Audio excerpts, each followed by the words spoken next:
You ever wonder if maybe you're not the broken one? Maybe it's not your mindset, not your morning routine, not your fucking attitude. Maybe you're just trying to survive in a country that hands out trauma like candy, then gaslights you into gratitude. Because here's the truth no one's putting on a vision board. You're exhausted because this world is insane.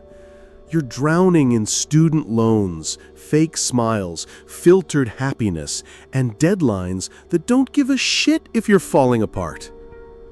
And still, people say, just think positive. No, fuck that. This isn't about negativity. This is about finally calling the thing by its name. We're not thriving, we're performing. We're medicating our despair with coffee, TikTok, and silence. And I know you feel it, that quiet scream behind your eyes. So no, you're not the problem. The world is just fucking sick. And pretending otherwise is killing us. Let's start here. How many times have you been told you're too much, too sensitive, too negative, too quiet, too emotional? Like your feelings are this loud, embarrassing guest that keeps ruining the vibe. But here's what they don't say out loud. We are all reacting to something that doesn't make sense. Something that isn't built for human beings. And most of us are doing whatever we can not to scream in the middle of a fucking meeting. The system's broken, but we keep getting blamed for the symptoms. You wake up anxious? Must be your mindset. Can't sleep at night? Try gratitude journaling. Crippling burnout? Just set better intentions. No one ever stops to ask why we're all unraveling quietly behind our eyes. They just want us to shut up and smile through it. Because the truth is, this world gets really uncomfortable when people stop pretending. And we've built this culture, especially here in the US, that treats emotional honesty like a threat. Say you're tired and someone hands you a productivity hack. Say you're depressed and someone offers you a smoothie recipe or a goddamn Bible verse. Say you're overwhelmed and they'll call you dramatic, ungrateful, difficult. But what if you're not any of those things? What if you're just human? This part of the story is for the people who've sat in bathrooms at work, holding back tears with their hands shaking because they didn't want to be the problem. For the ones who laugh at jokes they don't find funny anymore. For the people who post, "I'm good," with a smiley face, then collapse face down into their mattress and stare at the ceiling for hours. We're not weak. We're emotionally waterboarded. We live in a culture where survival is repackaged as wellness content, where silence is rewarded and honesty gets punished. Where showing any sign of pain makes people uncomfortable, not because they care, but because they don't want to be reminded that suffering exists. It's like emotional capitalism. Only display what's useful. Only speak what's pleasant. Only share the version of yourself that sells. Peace, positivity, resilience. No one tells you that resilience is killing you slowly, that you shouldn't have to bounce back from shit that never should have happened in the first place, that being strong isn't about pretending you're okay. It's about surviving when everything tells you not to feel at all. And this gaslighting, this spiritual and social manipulation, runs deep. From corporate wellness programs that throw you a yoga class while pushing you past your limits, to family members who say, "But God is good," when you're trying to talk about suicidal thoughts. This isn't just about feelings. This is structural. This is emotional suppression funded by systems that benefit from your silence. This is capitalism demanding your soul, then asking you why you don't smile more. And maybe you've internalized it too. Maybe you've caught yourself saying things like, "I shouldn't complain," or "Other people have it worse," or "I just need to get it together." Let me say this clearly. Pain is not a competition. Your suffering doesn't have to be justified by statistics. If it hurts, it's valid. If it breaks you, it matters. If it drowns you, it's real. You don't owe anyone a performance of peace just to be worthy of care. But we've all been trained to minimize, to swallow it, to shrink our emotional truth until it fits neatly inside someone else's comfort zone. Especially here in America, where therapy is expensive, grief is rushed, and burnout is worn like a badge. Where your worth is measured in output, where being low maintenance is praised, and needing support is seen as failure. So here's a hard truth no one likes to say. Maybe you're not mentally ill. Maybe you're just responding appropriately to a culture that punishes softness and worships productivity. Maybe your body's panic isn't dysfunction. Maybe it's wisdom. Maybe that feeling in your chest, that ache, that numbness, that pressure, is your soul quietly trying to say, this isn't okay. This isn't how life should feel. And you're not alone.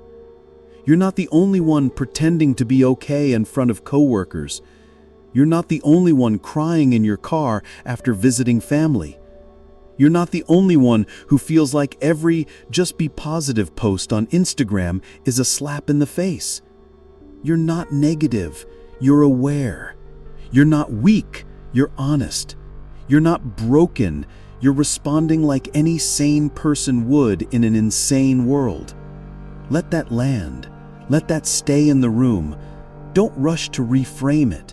Don't try to fix it. Just sit with the fact that maybe, just maybe, you were never the problem. The world is just fucking sick, and your feelings are the only proof that you're still alive in it. Let's talk about the poison that pretends to be medicine. Because this shit doesn't come with warning labels. No one tells you that good vibes only can become a prison, that a room full of people saying just be grateful can feel lonelier than being alone, that some of the most harmful things you'll ever hear will be wrapped in soft voices and Instagram pastel fonts. Toxic positivity is sneaky. It doesn't scream, it whispers. It tells you that if you're still struggling, you're just not trying hard enough, that your pain is a failure of perspective, not a valid human response to a chaotic, exploitative world. And it shows up everywhere. In the workplace, it wears a company hoodie and hosts mental health days while still expecting you to respond to emails at 10 p.m. It says, "We're a family here," while laying off half the team with a smile and a severance guide. Your boss tells you to focus on the positives while your workload triples and your body screams for rest. In churches, it hides behind verses. It takes your grief and hands you a catchphrase. God gives his hardest battles to his strongest soldiers. As if faith is a contest, as if suffering means you're chosen, as if your trauma should make you feel blessed instead of broken. In families, it becomes a guilt trip. You try to talk about how numb you feel, and someone says, "But look at all you have." You try to open up, and they respond, "Well, when I was your age." Every time you reach for emotional honesty, someone slaps your hand away with a smile. Even your friends, the ones who mean well, will hit you with a, "Just stay positive, you got this," when what you needed was space to say, "I don't got this, I'm drowning." Toxic positivity doesn't ask how you really are. It tells you how you should feel. It doesn't sit in the dark with you. It flicks the light on and tells you to squint less. But here's the thing they don't get. You can't heal what you won't name. And if we keep sugarcoating our reality, we're never going to treat the actual wounds. You don't fix a broken bone by smiling harder. You don't treat trauma by saying it could be worse. And you sure as hell don't silence someone's pain because it makes you uncomfortable. But that's the culture we're swimming in, isn't it? We live in a country that treats discomfort like a disease, where grief has an expiration date, where anger is called unprofessional, where burnout is romanticized until it kills someone. And what's worse, we've been taught to self-censor, to cut ourselves off before anyone else can. You post a vulnerable story, then delete it an hour later. You start to cry, then swallow it down before anyone sees. You say, "I'm fine," not because you are, but because it's safer than telling the truth. That's what toxic positivity does. It isolates you in plain sight. And maybe the most dangerous part, it convinces you that you're the one being negative. Like your honesty is a threat. Like your depression is contagious. Like your boundaries are bad vibes. But here's what I want to say, and I want you to hear it like a scream cutting through static. Feeling like shit doesn't make you a bad person. It doesn't make you weak or dramatic or broken. It makes you real. And in this country, being real is a radical act. Because we've all become fluent in pretending. We say it's all good when nothing is. We say I'm just tired when we're actually falling apart. We use humor to cover wounds that haven't closed in years. And what do we get in return? A society that praises our ability to endure pain quietly. An internet full of people screaming, "Positivity!" while they crumble off screen. We've normalized emotional dishonesty to the point where truth feels like rebellion. But rebellion is exactly what we need. Because it's not your job to make other people comfortable with your pain. It's not your responsibility to shrink your suffering to fit someone else's narrative. And it is not healthy to fake hope just to make others feel better about your broken pieces. Here's a truth no influencer's going to post. Sometimes the most healing thing you can do is admit that you're not okay. Not journal it, not reframe it, just feel it. Raw, ugly, loud. Because pretending you're fine doesn't protect you, it buries you. And I'm tired. Tired of watching people bleed under the weight of silence while the world claps for their resilience. Tired of watching trauma get spiritualized, commodified, and rebranded as growth. Tired of watching good people drown while being told to smile harder. So this part? This is your permission slip to stop pretending. To unlearn the lie that pain is shameful.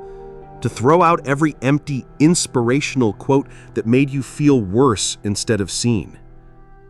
You're allowed to be angry. You're allowed to feel hopeless sometimes. You're allowed to look around and say, "This is not okay, and I don't need to be okay with it." Because that's not weakness, that's truth. And in a world this sick, truth is the first step toward healing. Let's talk about what happens when you keep pushing it down. When you bury the breakdown behind a polite email. When you swallow the scream during Sunday lunch. When you clench your jaw so tight just to hold your face together because falling apart feels like a luxury you can't afford. This isn't just stress. This isn't just burnout. This is your nervous system crying out in a language you've been taught to ignore. This is what it looks like when your body becomes the battlefield between your truth and the performance expected of you. And here's the fucked up part. We've been trained to do this since we were kids. Don't cry. Smile for the picture. Say thank you, even if you don't feel like it. Be grateful, be nice, be quiet. From the moment we start feeling, we're told not to. So we learn to fake it. We get good at it. So good, in fact, that most people around us have no idea we're falling apart. We become high-functioning depressives, anxious overachievers, people-pleasing perfectionists who post motivational quotes while Googling how to disappear without dying. And inside, It's a slow bleed. Not dramatic, not loud, just constant. A drip of despair that becomes normal. A tightness in the chest that never fully leaves. That weight in the morning when you wake up and realize you're not excited to be alive. You're just here. Do you know how many Americans feel that right now? There are over 50 million adults in the US living with a mental illness. That's 1 in 5 people, and that's just the ones who've been counted. But let's get even more honest, because numbers don't show the real story. They don't show the barista holding back tears between lattes.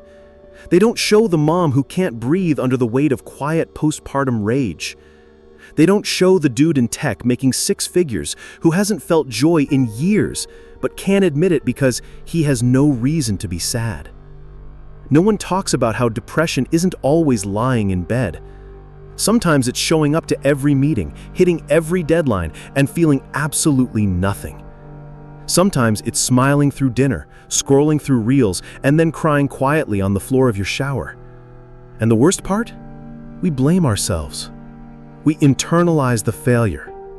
We say, I'm not grateful enough. We say, I need to be more positive. We say, I should be stronger.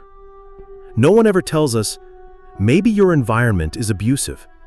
Maybe the world isn't designed for your softness, your slowness, your sensitivity, and that doesn't make you weak. It makes you awake. This system profits from your pain. It needs you to believe it's your fault.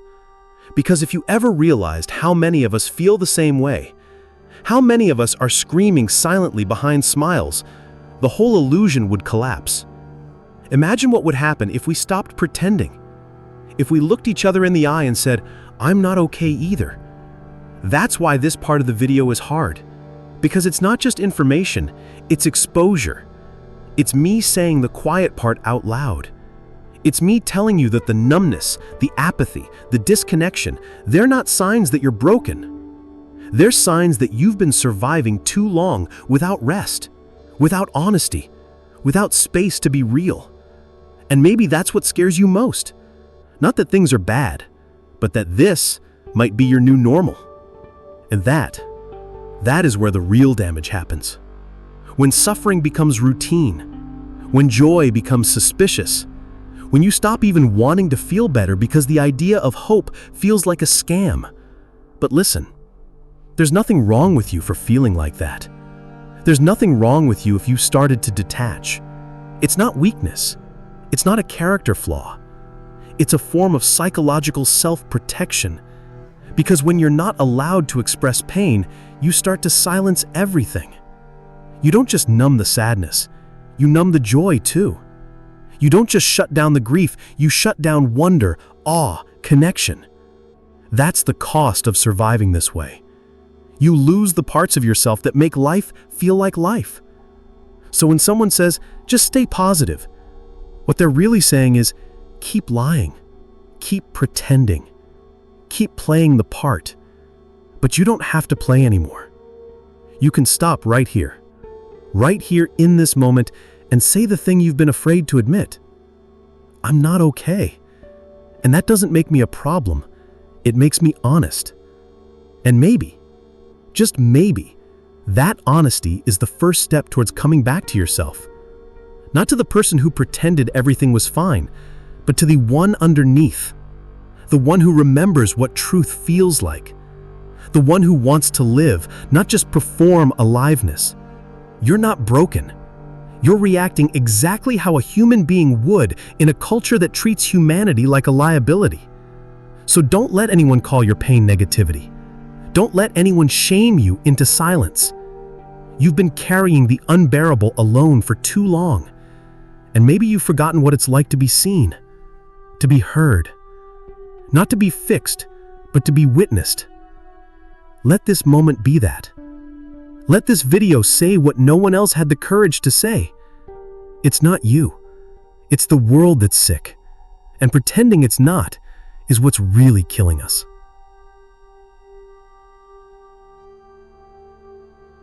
Let's exhale for a second. Because if you're still here, if you've made it this far into this video, then I already know something about you. You're not numb. Not really. You feel too much. You've just been told for so long that your feelings are wrong, that now you question everything that rises inside of you. Let's stop doing that. Right now. Let's stop assuming your sadness is a problem to fix. Let's stop pathologizing your exhaustion. Let's stop treating your emotional honesty like a malfunction. Because the truth is, you are not weak for being overwhelmed in a world this relentless.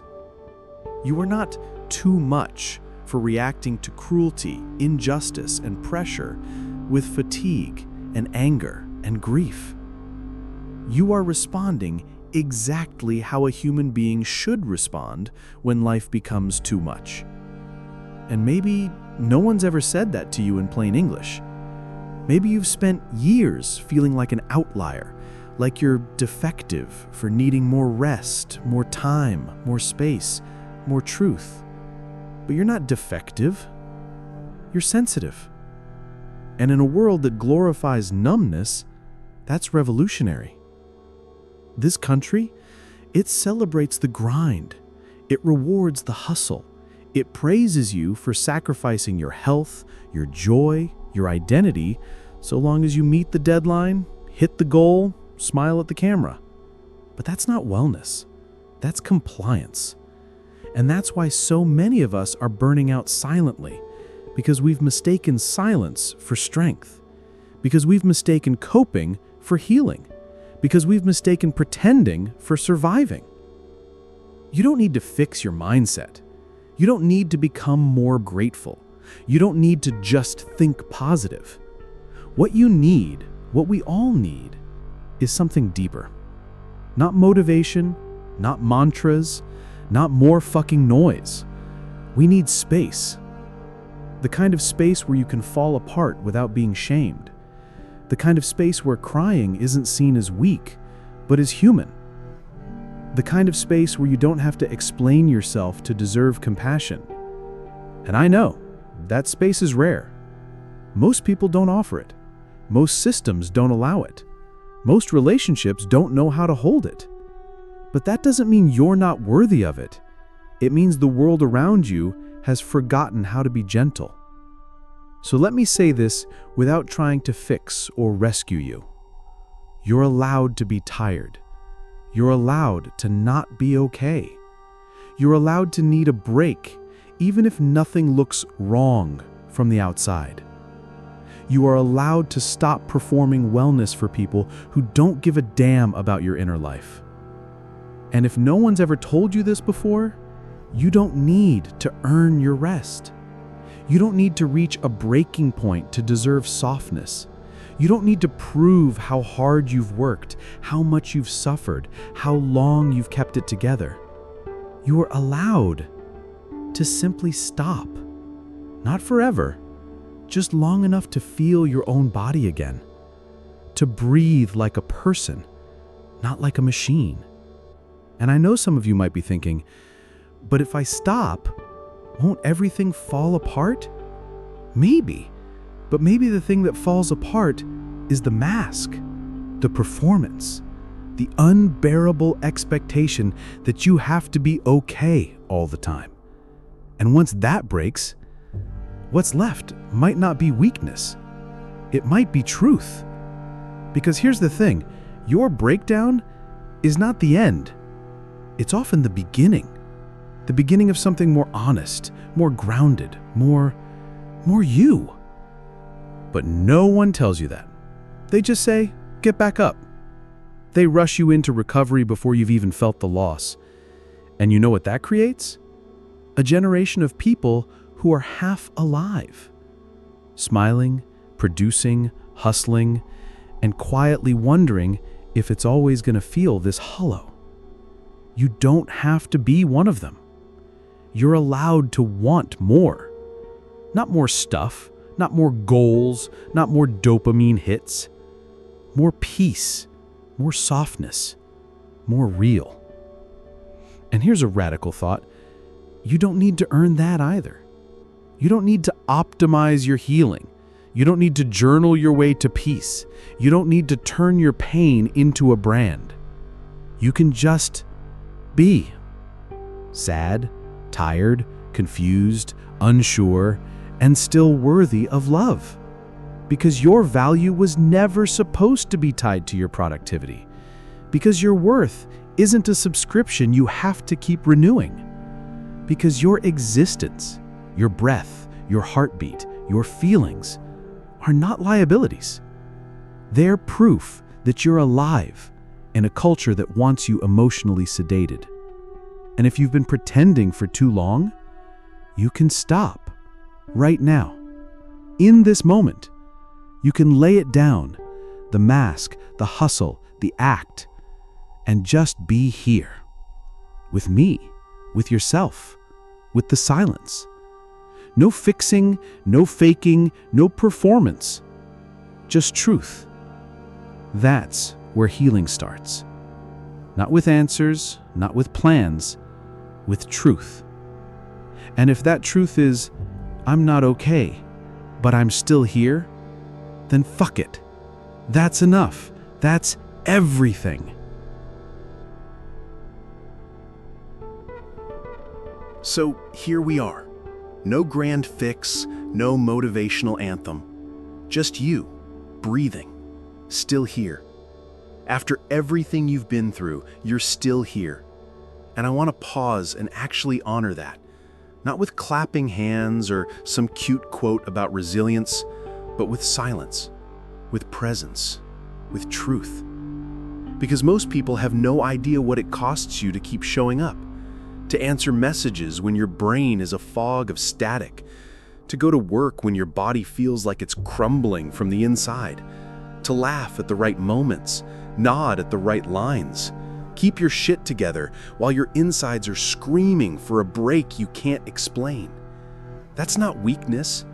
That's survival. That's strength in its most invisible, brutal form. And this world, it doesn't reward that kind of strength.